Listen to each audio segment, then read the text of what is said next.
जितना ये तुम्हारा मुल्क है, मेरा और मेरे बाप दादा का भी इतना ही मुल्क है। याद रखना इस बात को।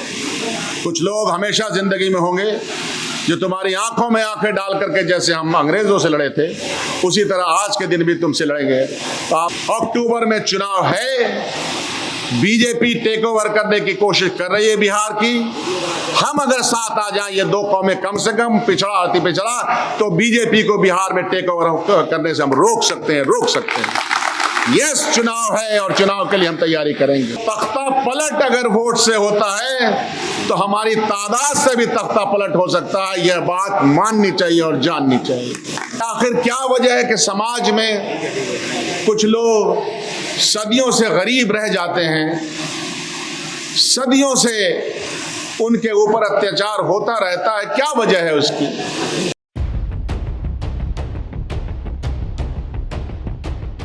दिलो दिमाग को हम संजीदगी से उन तमाम नुकात पे किस तरह से ला सकें कि जिससे हम आज और आने वाले मुस्तकबल में अपनी खैर व आफियत का सामान कर सकें।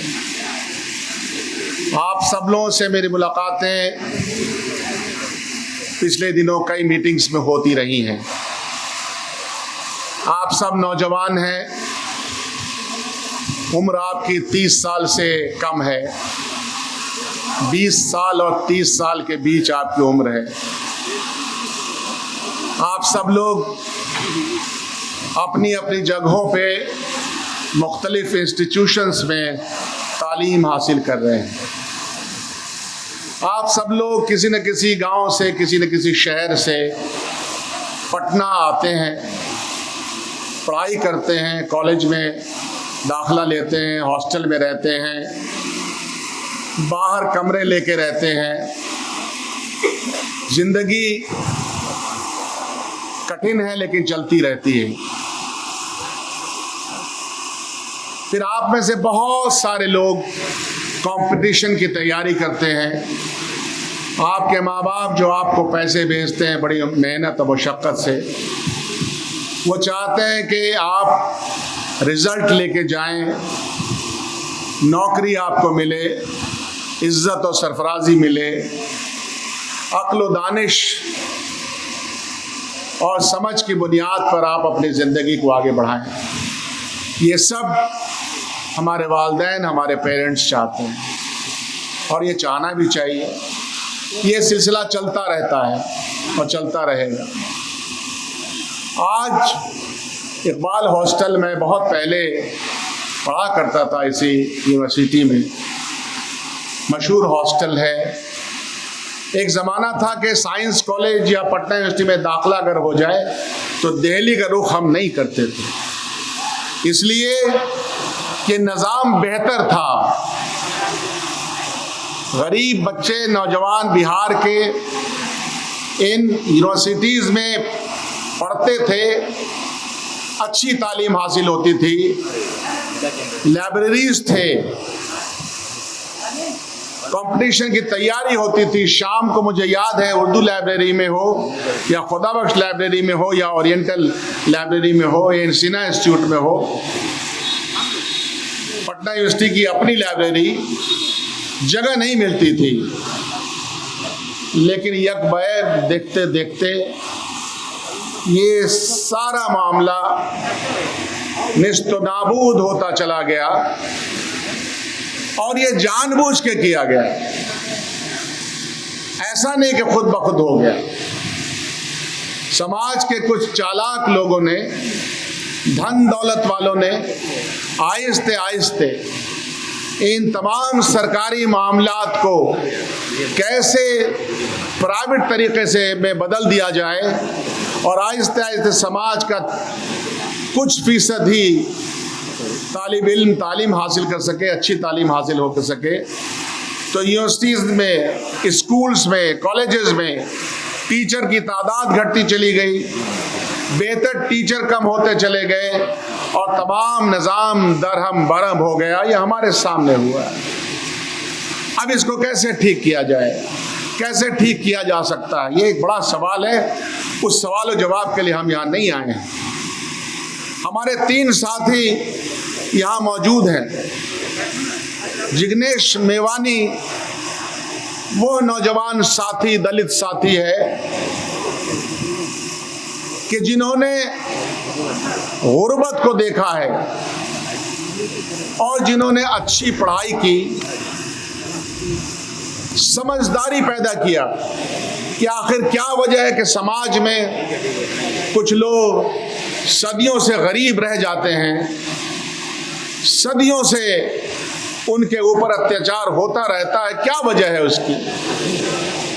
उस वजह की तलाश करते करते अंदाजा इनका हुआ कि ये जो गैर बराबरी है, ना बराबरी है, दौलत का सही बंटवारा नहीं है, तालीमी निज़ाम का सही निज़ाम नहीं है, उसकी वजह से आहिस्ते आहिस्ते सदियों के हम गुलाम लोग आज़ादी मिलने के बाद भी हम गुलामी के जंजीरों में जकड़े हुए हैं। लेकिन हालात जिग्नेश मेवानी को पैदा करता है।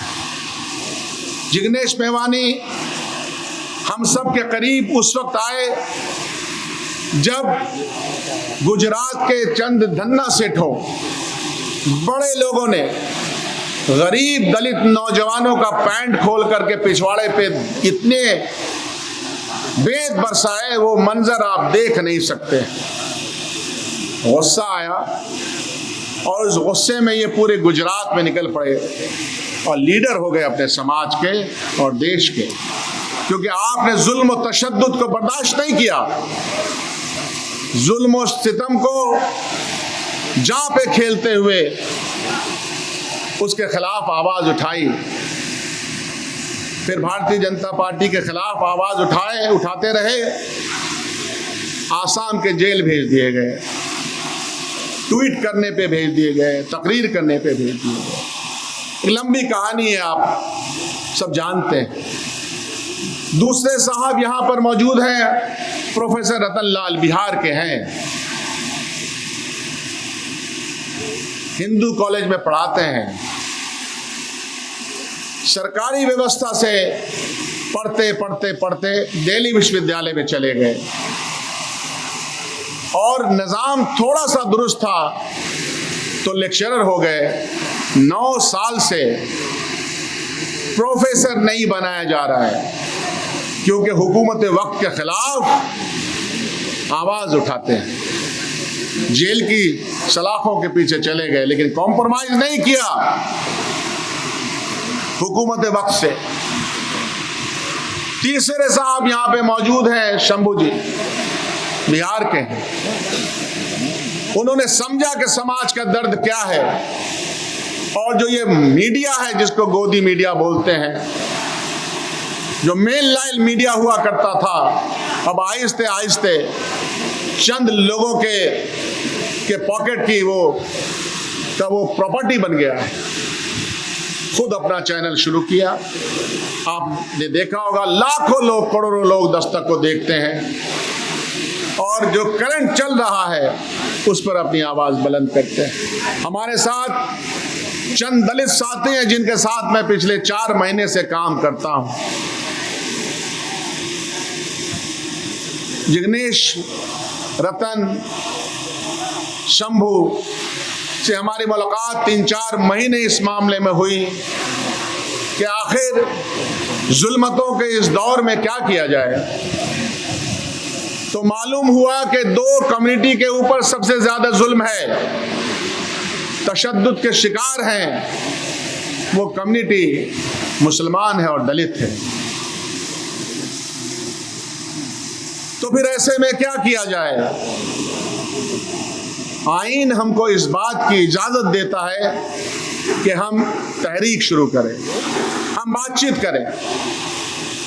डेमोक्रेसी की अच्छी बात यह है, बाबा साहब भीमराव अंबेडकर ने एक ऐसा निज़ाम हमारे हाथ में ताकत दे दिया है कि राजा हो के रंग, वोट बराबर है।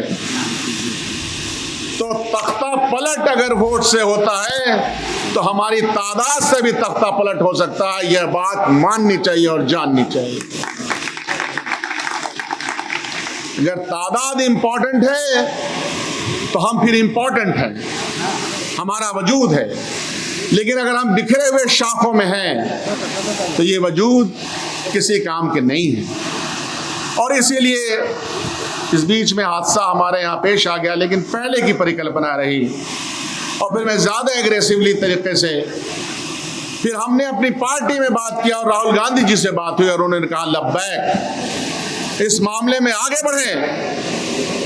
जो लोग समाज के, वो तमाम लोग जो जुल्म जबर तशद्दुद के शिकार हैं, जालिमाना हरकत जिनके ऊपर सदियों से हुआ है और जिनके पास धन नहीं, दौलत नहीं, जमीन नहीं, रिजर्वेशन की छोटी सी खिड़की खुली, उसको भी मौजूदा भाजपा की सरकार लूट लेना चाहती है। तो हम सब लोगों को मिलकर के इसमें आगे बढ़ना चाहिए। और ये हुआ कि नौजवान तबका जो है वो अपने समाज का वाहक है, मैसेंजर है। वो अपने समाज में जाके कहे कि हालात कैसे हैं, अपने कंपटीशन की तैयारी के साथ साथ, अपने पढ़ाई लिखाई के साथ साथ वो अपने समाज में जाए और ये कहे कि इस जुल्म के खिलाफ हमको तहरीक चलानी है, खुद के लिए और आने वाली नस्लों के लिए।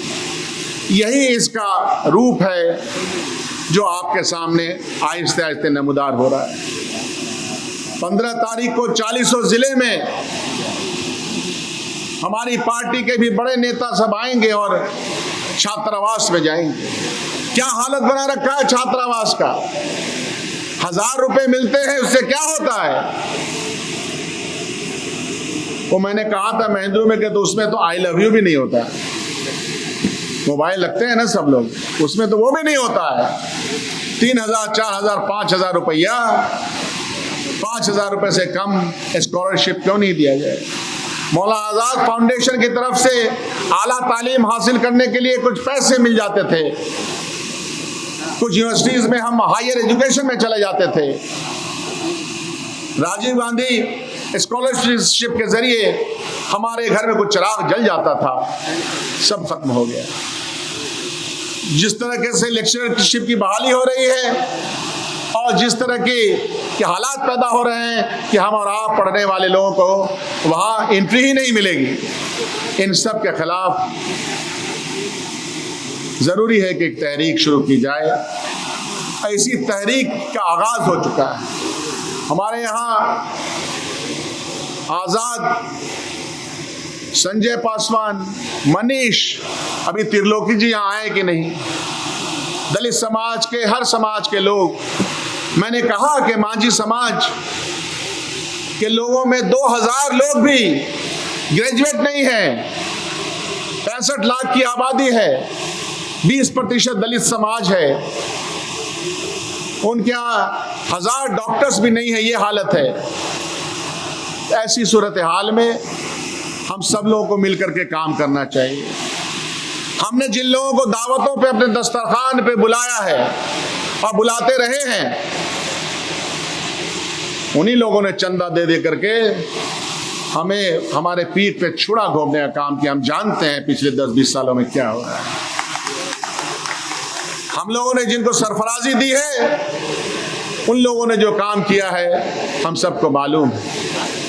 तो जो 2 कौमें अगर जुल्म का शिकार हैं, 2 कौमें अगर परेशान हाल हैं, तो इनको मिलना चाहिए कि नहीं मिलना चाहिए? बताइए, हाथ उठा के बताइए, मिलना चाहिए कि नहीं मिलना चाहिए? हमारी दावतों में, हमारे दस्तरखान में इनकी शिरकत होनी चाहिए कि नहीं होनी चाहिए?